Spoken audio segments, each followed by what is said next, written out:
Hey TRT group, this is Justin again, and today I'm going to take a different take. And what I mean by that is, today I want to discuss testosterone and its implications on lipids. This is the TRT and Hormone Optimization YouTube channel. And if you want to learn all about the science-based information on this topic, consider subscribing, hit that notification bell, and you'll be on your way. Now, I typically talk about thyroid hormone health, thyroid hormone optimization, things of the like. But the reason why I'm taking a different take today is because actually I have a board certification in lipidology, and it's something I'm still passionate about, just not something I readily talk about as much as I used to. So let's get started.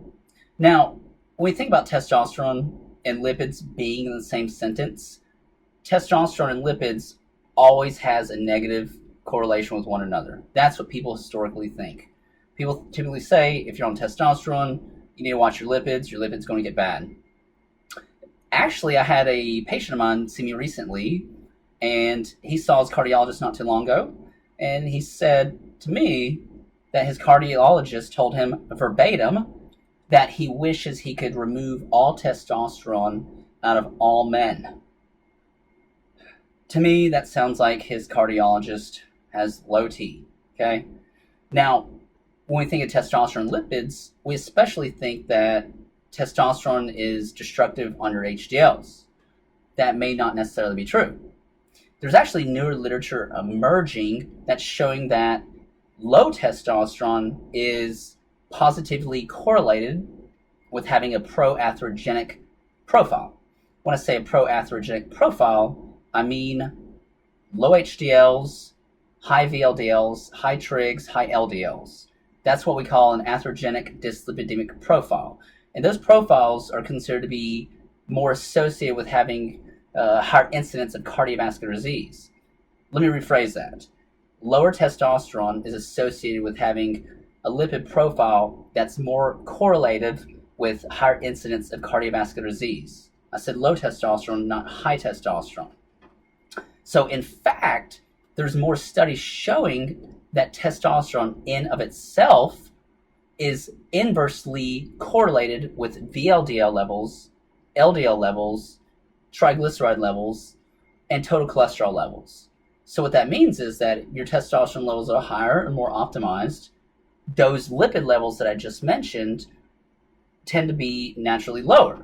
Before we continue, if you appreciate the content we bring to this channel, check out the Amazon links in the description of this video. These are the links to the products we use, going from supplements, protein powder, pre, post, intra-workout, anti-aging cream, sunscreen, needles and syringes to inject, and so on. If you'd like to purchase one of those products, please use the direct link so that it will earn us a few cents as a tip, and you'll be guided directly to the products we recommend. Thanks in advance. All links should work on the US, Canadian, and UK Amazon stores.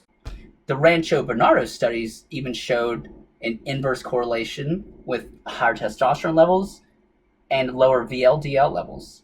Now, VLDLs, or very low density lipoproteins, are lipids that are essentially vehicles that disseminate triglycerides throughout your body.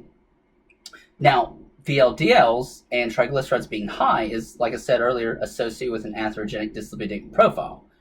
And having testosterone optimized reduces the incidence of those levels. Furthermore, if you have an atherogenic dyslipidemic profile, which is characterized by small dense LDLs, higher VLDLs, higher trigs, lower HDLs, then you do have a higher propensity of having what we refer to as insulin resistance and or metabolic syndrome. Some of y'all may have heard of that. Also, elevated fasting glucoses, elevated A1Cs are associated with those, and associated with atherogenic dyslipidemic profiles as well. A few studies have shown that testosterone can lower HDLs. However, what you don't often hear about, or what clinicians don't often mention, or most likely they don't know, is that these tend to come primarily from the oral versions of testosterone. Now, the reason that's postulated that oral testosterone could possibly lower HDLs is due to the fact that the orals are metabolized via the liver, and that's the birthplace of where lipids essentially come from. Now, what most clinicians don't know, or most don't want to talk about, is that if testosterone is associated with lower HDLs, you also have to think or realize that testosterone can lower lipids across the board. I'm talking about it can lower LDLs, it can lower cholesterol, it can lower VLDLs, trigs, like I've just previously mentioned. So if you're lowering everything across the board, you hence may have a concomitant reduction in your HDLs.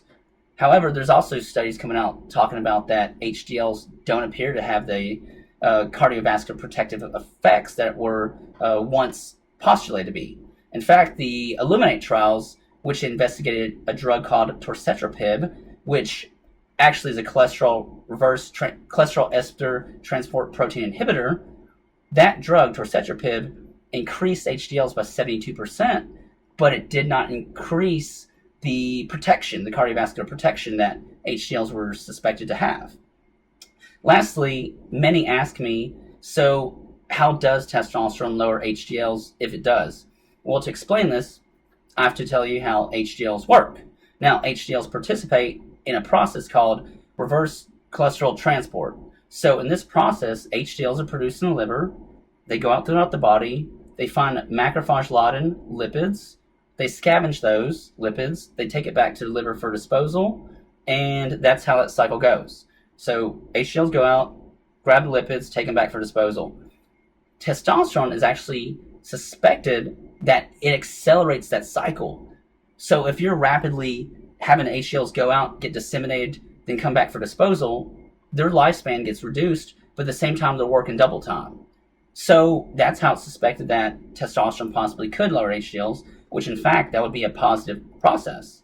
So I want to thank you for watching this short video. If you have any questions, put it in the comments section, give us a shout. Thanks. And now, do this next. Click on one of these thumbnails to learn a ton more about TRT and hormone optimization.